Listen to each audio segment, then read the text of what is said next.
Hello friends, good morning. कैसे हैं आप लोग? बहुत बहुत स्वागत है आपका हमारे यूट्यूब चैनल स्टडी मित्र में। तो फ्रेंड्स, जैसा कि आपको पता है, मैं डेली हिंदी साहित्य के इतिहास से 20 क्वेश्चन लेके आ रही हूँ आपके लिए।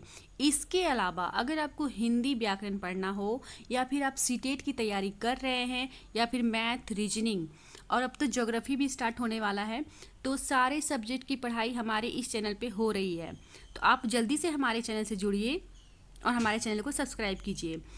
और आज मैं फिर से उन सभी को बहुत बहुत धन्यवाद देना चाहूँगी जिन्होंने इस वीडियो में, यानी कि हिंदी साहित्य के इतिहास से एक सवाल पूछा जाता है जिसका जवाब आप सभी ने बिल्कुल सही दिया कमेंट बॉक्स में लिख के। बहुत अच्छा लगा आप सभी का जवाब, बहुत बहुत धन्यवाद।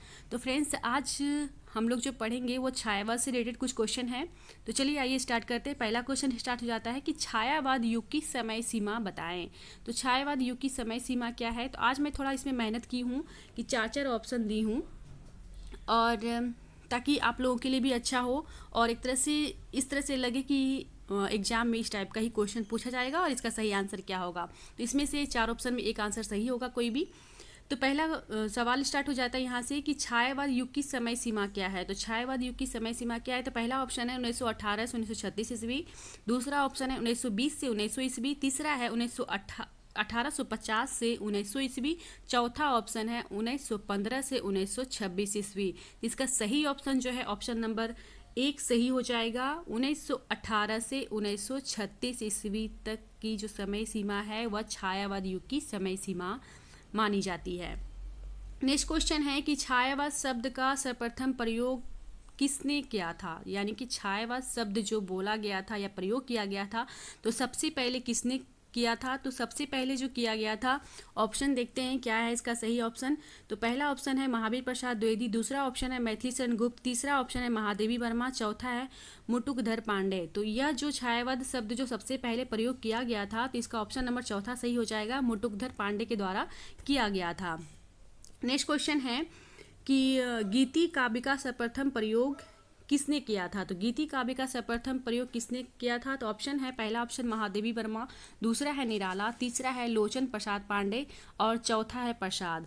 तो इसका सही ऑप्शन जो है वो ऑप्शन नंबर 3 हो जाएगा, लोचन प्रसाद पांडे। इन्हीं के द्वारा गीति काव्य का सर्वप्रथम प्रयोग किया गया था। नेक्स्ट क्वेश्चन है कि स्थूल के प्रति सूक्ष्म का विद्रोह छायावाद को किसने कहा था? सभी ने अपने अपने मत रखे थे छायावाद के प्रति। तो यह जो कहा गया था कि छायावाद के प्रति सूक्ष्म का विद्रोह है, सॉरी, स्थूल के प्रति सूक्ष्म का विद्रोह है छायावाद, तो यह जो बोला गया था तो किसके द्वारा बोला गया था? तो ऑप्शन है आचार्य शुक्ल। आचार्य शुक्ल मतलब शुक्ल का मतलब ये नहीं आप समझिए कोई और शुक्ल, आचार्य रामचंद्र शुक्ल जिसको हम लोग जानते हैं, आचार्य रामचंद्र शुक्ल, दूसरा है द्विवेदी, तीसरा है महादेवी वर्मा, चौथा है डॉक्टर नागेंद्र। तो इसका सही ऑप्शन जो हो जाएगा ऑप्शन नंबर चौथा सही हो जाएगा, डॉक्टर नागेंद्र। डॉक्टर नागेंद्र ही ने ही कहा था कि स्थूल के प्रति सूक्ष्म का विद्रोह है छायावाद। नेक्स्ट क्वेश्चन है कि छायावाद आध्यात्मिक छाया का भान है, यह किसने कहा था? छायावाद क्या है? आध्यात्मिक छाया का भान है, यह किसने कहा था, किसके द्वारा बोला गया था? तो ऑप्शन है पहला सुशील कुमार, दूसरा ऑप्शन है डॉक्टर नागेंद्र, तीसरा है नंद दुलारे वाजपेयी, चौथा है आचार्य शुक्ल। तो यह जो कहा गया था नंद दुलारे वाजपेयी के द्वारा कहा गया था। ऑप्शन नंबर तीसरा जो है इसका सही हो जाएगा, नंद दुलारे वाजपेयी। नेक्स्ट क्वेश्चन है कि झरना के लेखक कौन है? तो झरना के लेखक कौन है? तो ऑप्शन देखते हैं। पहला ऑप्शन है निराला, दूसरा है पंत, तीसरा है प्रसाद, चौथा है महादेवी वर्मा। तो झरना के लेखक कौन है? तो झरना के जो लेखक हैं वह हैं निराला, सॉरी, जयशंकर प्रसाद जी। कौन है? जयशंकर प्रसाद जी। झरना के लेखक कौन है? जयशंकर प्रसाद जी। नेक्स्ट और झरना के बारे में एक बात और बताना चाहूँगी कि झरना जो है हिंदी में छायावाद का प्रथम काव्य संग्रह है। हिंदी में छायावाद का जो प्रथम काव्य संग्रह है वह झरना ही है, जो प्रसाद जी के द्वारा रचित है, जयशंकर प्रसाद जी के द्वारा। और इसमें टोटल जो कविताएं हैं वह क्या है? 24 कविताएं हैं इसमें शामिल। ठीक है। नेक्स्ट क्वेश्चन है कि जयशंकर प्रसाद को छायावाद का प्रवर्तक किसने माना? जयशंकर प्रसाद को किसी ने माना था कि यह छायावाद के प्रवर्तक है। तो यह जो माना गया था किसके द्वारा माना गया था? तो पहला ऑप्शन है आचार्य शुक्ल, दूसरा है डॉक्टर नागेंद्र, तीसरा है इलाचंद जोशी, चौथा है पंत। इसका सही ऑप्शन ऑप्शन नंबर तीसरा हो जाएगा, इलाचंद जोशी जी ने जयशंकर प्रसाद जी को छायावाद का प्रवर्तक माना था। नेक्स्ट क्वेश्चन है कि उर्वशी के लेखक कौन है। ये थोड़ा इजी क्वेश्चन है। उर्वशी के लेखक कौन है, तो उर्वशी के लेखक कौन है, तो ऑप्शन है पहला प्रसाद, दूसरा है पंत, तीसरा है निराला, चौथा है महादेवी वर्मा। तो उर्वशी के लेखक कौन है, तो उर्वशी के लेखक जो है वह है जयशंकर प्रसाद जी। जयशंकर प्रसाद जी की यह रचना है। और यह कैसी रचना है, तो यह जो रचना है एक गद्य पद्मय रचना है ना। जयशंकर प्रसाद जी की यह रचना है उर्वशी, और यह एक जो गद्य पद्मय रचना है। नेक्स्ट क्वेश्चन है कि पंत की प्रथम कविता कौन सी है। पंत की प्रथम कविता कौन सी है, तो ऑप्शन है पहला वीणा, दूसरा है गिरजे के घंटा, तीसरा है युगान, चौथा है कुंजन। तो जितने भी इसमें ऑप्शन दिए गए हैं सारे के सारे पंत जी की ही रचना है, लेकिन प्रथम कविता इसमें पूछा गया कि प्रथम कविता उनकी कौन सी है। तो ऑप्शन नंबर इसका दूसरा सही हो जाएगा। गिरजे का घंटा जो है इनकी प्रथम कविता है। गिरजे का घंटा ऑप्शन नंबर दूसरा इसका सही हो जाएगा।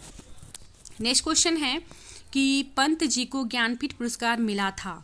तो पंत जी को कौन सी रचना पे ज्ञानपीठ पुरस्कार मिला था, तो पहला है ऑप्शन चिदम्बरा, दूसरा है गुंजन, तीसरा है युगवानी, चौथा है बीना। तो इसका सही ऑप्शन हो जाएगा पहला चिदम्बरा। इनको जो है ना चिदम्बरा पे ही ज्ञानपीठ पुरस्कार मिला था। और कब मिला था, तो 1968 ईस्वी में इनको ज्ञानपीठ पुरस्कार मिला था, 1968 ईस्वी में। ठीक है।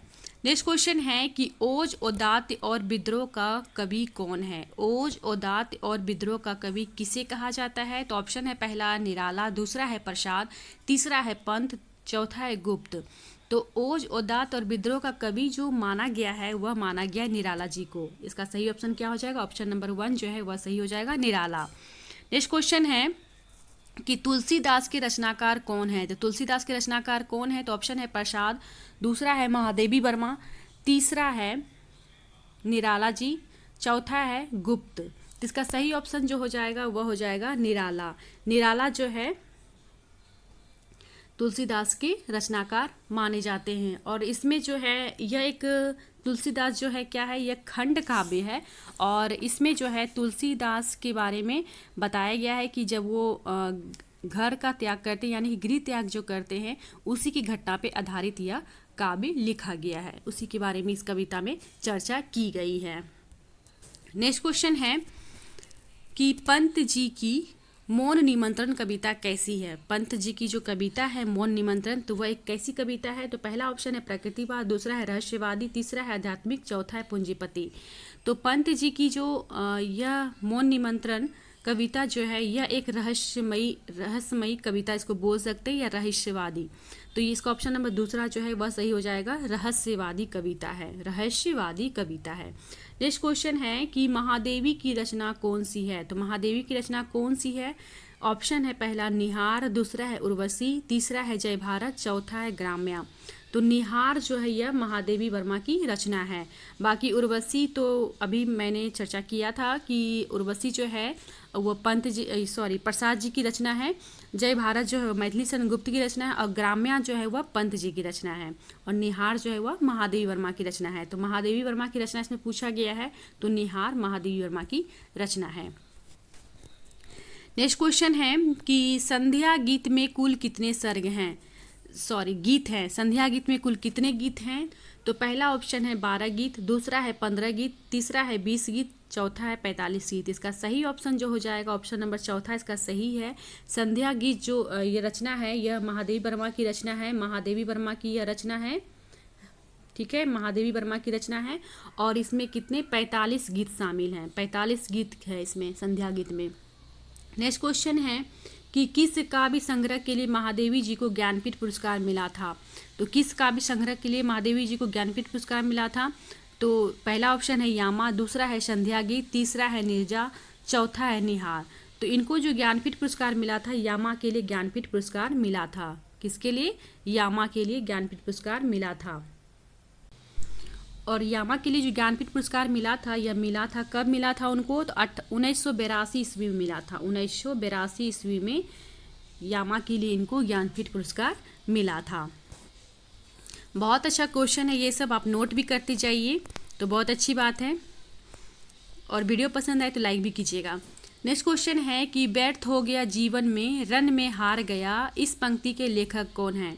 व्यर्थ हो गया जीवन व्यर्थ हो गया जीवन, मैं रन में हार गया, इस पंक्ति के लेखक कौन है? तो इस पंक्ति के जो लेखक हैं, ऑप्शन है, पहला ऑप्शन निराला है, दूसरा है पंत, तीसरा है महादेवी और चौथा है प्रसाद। तो इस पंक्ति के जो रचनाकार हैं वह है निराला। यह निराला द्वारा रची गई है।